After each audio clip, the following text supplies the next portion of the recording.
गोवा में 4 साल की बेटी की हत्या के आरोपी नहीं 4 साल के मासूम बेटे के कत्ल का इल्जाम। गोवा में अपने 4 साल के बेटे की हत्या करने के आरोपी अनयूजुअली थोड़ा हैवी था। अक्सर ये देखा गया है और दुनिया की ये खूबसूरत सच्चाई भी है कि माँ और उसके बच्चे का रिश्ता बहुत ही ज़्यादा अनोखा होता है। एक माँ अपने बच्चे से इतना प्यार करती है कि वो उसके लिए पूरी दुनिया से लड़ सकती है। इवन इनफैक्ट ये चीज़ें हमें जानवरों में भी देखने को मिलती है। दुनिया में प्यार का जो असली मतलब है वो माँ और उसके बच्चे के बीच देखने को मिलती है।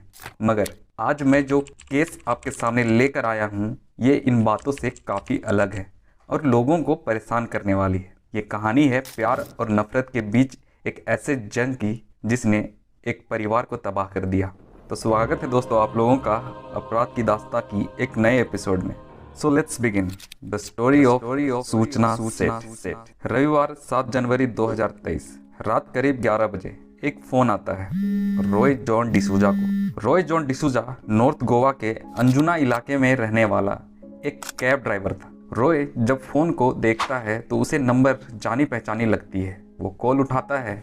यह फ़ोन द सोल बनियान ग्रैंडे होटल के रिसेप्शन से आया था। रॉय कैब ड्राइवर था तो उसे होटल से ऐसे कॉल आते रहते थे। एक बात और, रॉय को रात में ड्राइव करना पसंद था क्योंकि शायद रात में ट्रैफिक बहुत कम होती है। इधर होटल के रिसेप्शनिस्ट ने उससे पूछा कि क्या वो बेंगलुरु तक जा सकता है। एक लेडी को अर्जेंट बेंगलुरु जाना है।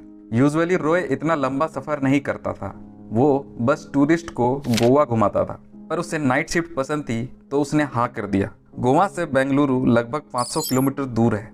रॉय कहता है कि वो चला तो जाएगा पर किराया डबल लगेगा क्योंकि पैसेंजर को बेंगलुरु छोड़कर वापस अकेले आना था। इसलिए उसने वापसी के भी पैसे जोड़े और कुल 30,000 रुपये लेने की बात कही। क्योंकि सफ़र लंबा है इसलिए रॉय ने भी कहा कि वो अपने साथ एक को ड्राइवर को लेकर जाएगा। बिना कुछ सवाल किए सारी बातें मान ली। ठीक 12:30 बजे रॉय अपनी कैब को लेकर होटल पहुंच जाता है। उसी समय होटल से वो पैसेंजर निकलती है। हाथ में एक बड़ा सा ट्रॉली बैग था। ये पैसेंजर थी सूचना सेठ। रिसेप्शनिस्ट ने सूचना और कैब ड्राइवर का इंट्रोडक्शन कराया। फिर सूचना जाकर कैब में बैठ गई और रॉय ट्रॉली को उठाकर कैब की डिक्की में रख दिया। ट्रॉली डिक्की में रखते वक्त रॉय को एहसास हुआ कि ट्रॉली कुछ ज्यादा ही भारी है। रॉय ने सूचना से पूछा कि मैडम बैग बहुत भारी है, अल्कोहल ले जा रहे हैं क्या। सूचना ने जवाब दिया जरूरी सामान है बस। अब वो लोग वहां से बेंगलुरु के लिए निकल गए। अगले 1.5 घंटे तक गाड़ी चलती रही।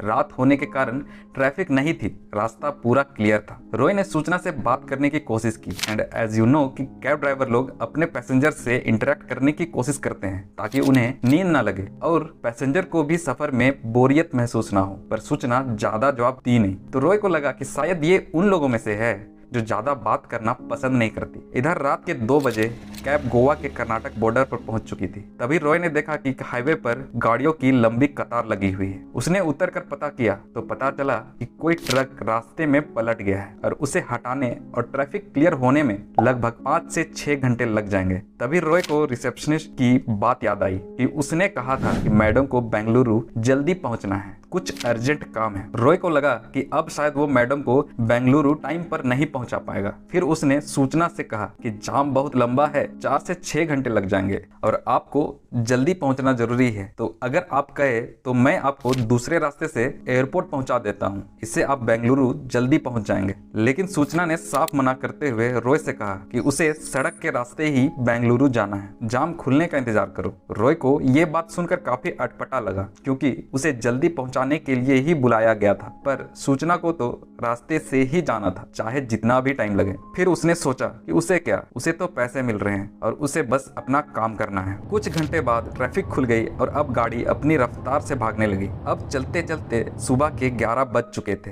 तभी रॉय के फोन की घंटी बजी। वो फोन उठाता है और कोंकणी भाषा में बात करता है। बाद में वो फोन को सूचना सेठ को पकड़ा देता है। सूचना सेठ कुछ बात करती है फिर फोन कट जाता है। रॉय को कुछ देर बाद फिर से फोन आता है। रॉय थोड़ा सा घबराया हुआ लग रहा था। रॉय कुछ देर बात करता है फिर फोन को काट कर गाड़ी चलाने लगता है। रॉय गूगल मैप में कुछ सर्च करता है। इस पूरे टाइम पर रॉय थोड़ा सा घबराया हुआ था। कुछ देर बाद वो सड़क किनारे एक रेस्टोरेंट के बाहर गाड़ी को रोकता है और फिर वो और उसके ड्राइवर वॉशरूम जाते हैं। सूचना गाड़ी में ही बैठी रहती है। रॉय रेस्टोरेंट के गार्ड से कुछ बात करता है। उसके बाद वो गाड़ी स्टार्ट कर फिर से चलने लगता है। वे लोग अभी चित्रदुर्ग में थे। थोड़ी देर बाद रॉय ने गाड़ी को मेन रास्ते से अलग मोड़ दिया और दूसरी तरफ ले जाने लगा। फिर से रॉय ने एक कॉल लगाया और इस बार कोंकणी भाषा में उसे लाइन पे ही रहने को कहा। थोड़ी देर बाद गाड़ी अचानक से रुकती है और सामने था आई मंगला पुलिस स्टेशन। सूचना ये देख के हैरान थी। वो रॉय को पूछती है कि तुमने पुलिस स्टेशन के सामने गाड़ी क्यों रोकी। रॉय कुछ बहाना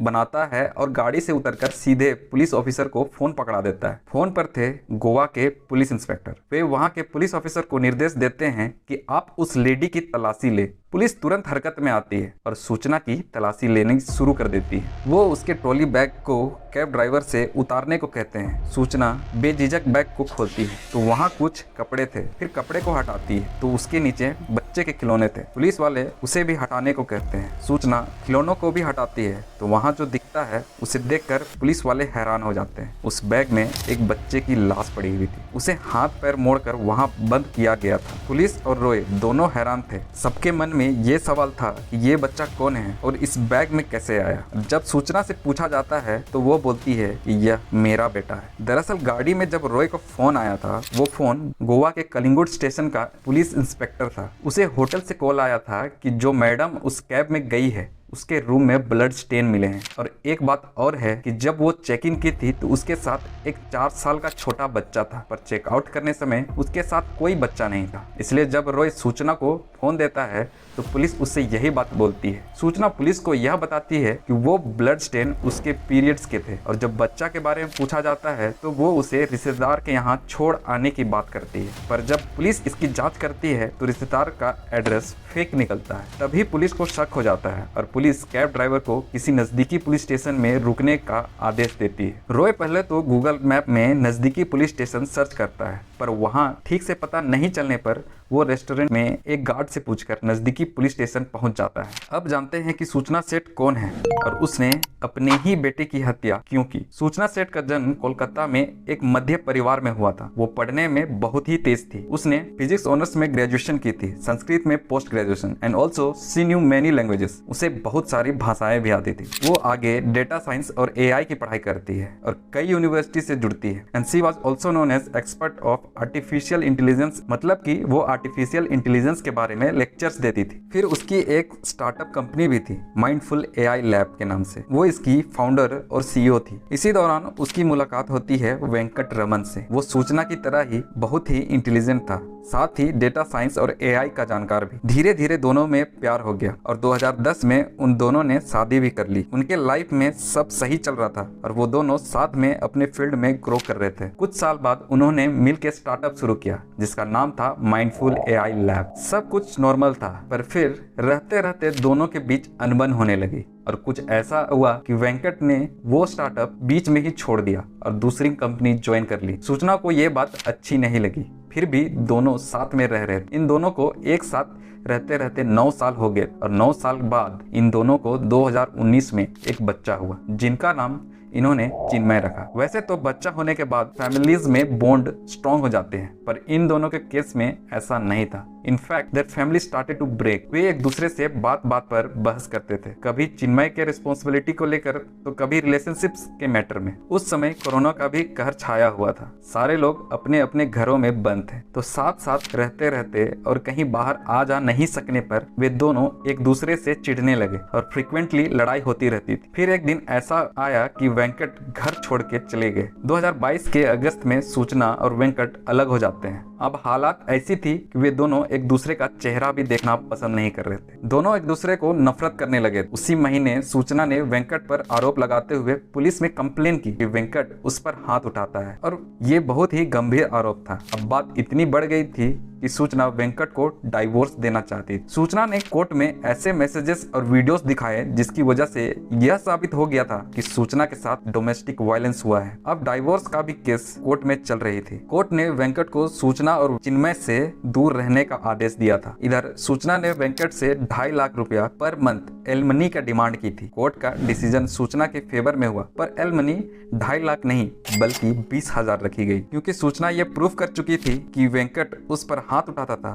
इसलिए सूचना को चिन्मय की कस्टडी मिली और वेंकट अपने बीवी और बच्चे से दूर रहने लगा। इधर इलमनी देते देते 3 महीने हो गए थे और वेंकट को अपने बच्चे से मिलने मन कर रहा था। उसे अपने बेटे के लिए बाप का रोल निभाना था और अकेलापन उसे बर्दाश्त नहीं हो रहा था। इसलिए वेंकट ने कोर्ट में अपील की कि उसे अपने बेटे से मिलने दिया जाए। वो बाकी सब कुछ करने को तैयार था अपने बेटे से मिलने के लिए, उसे एक बाप का प्यार देने के लिए वो तड़प रहा था। तो कोर्ट ने उसकी बात मान ली और उसे अलाउ किया चिन्मय से हर हफ्ते संडे को मिलने के लिए। अब वेंकट खुश था, वो अपने बच्चे से मिल सकता, पर सूचना इस बात से बिल्कुल भी खुश नहीं थी। वो फिर से कोर्ट में इसके अगेंस्ट अपील करती है, पर कोर्ट इसकी बात नहीं मानती। कोर्ट स्टेटमेंट देती है कि एक पिता को उसके बेटे से मिलने से आप नहीं रोक सकते, हालांकि आप उसके आसपास रहकर उस पर नजर रख सकते हैं। अब इतने महीने के बाद वो संडे आया जब वेंकट चिन्मय से मिलने वाला था। वेंकट अपने वकील के साथ अपने बेटे से मिलने गया, पर इधर सूचना कुछ बहाना बनाकर उसे अपने बेटे से मिलने नहीं देती।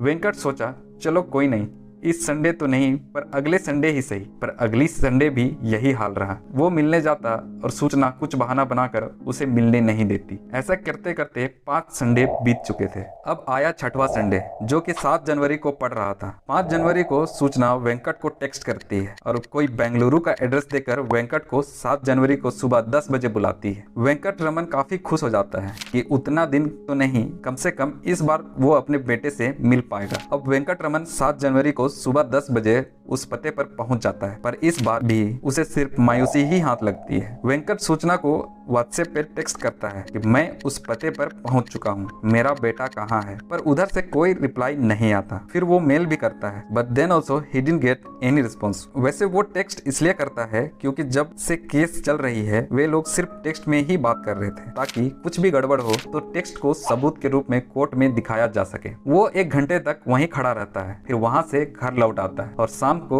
उसी दिन वो जकार्ता के लिए निकल जाता है कोई बिजनेस मीटिंग के सिलसिले में। इधर सूचना 6 जनवरी को ही गोवा पहुंचती है और रात 11:30 बजे वो the Soul Banyan Grande hotel में अपने बेटे के साथ चेक इन करती है। सूचना अपने बेटे के साथ होटल रूम में जाती है और पुलिस के बयान के मुताबिक चेक इन के 2 घंटे बाद ही वो अपने बेटे का कप सिरप पिलाकर और तकिए से दबाकर कत्ल कर देती है। मतलब कि 7 जनवरी की रात को करीब 1:30 से 2 बजे के बीच सूचना अपने बेटे को मार देती है। कत्ल करने के बाद सूचना अपने बेटे के लाश के साथ ही वो पूरी रात गुजार देती है। अब अगला दिन संडे था, वही संडे जिस दिन वेंकट को अपने बेटे से मिलना था। संडे को सुबह 10 बजे से 11 बजे के बीच सूचना को वेंकट का टेक्स्ट मैसेजेस आते हैं जो वेंकट ने इंतजार करते वक्त भेजा था। उसे क्या ही पता था कि उसका बेटा जिसका वो इंतजार कर रहा है वो मर चुका है। अब 7 जनवरी का पूरा दिन सूचना ने होटल के उस कमरे में ही बिताया, ना खाने का कोई सामान मंगवाई और ना ही रूम सर्विस को कॉल किया। मतलब कि पूरे दिन वो अपने बेटे के लाश के साथ उस कमरे में थी। उस दिन सूचना ने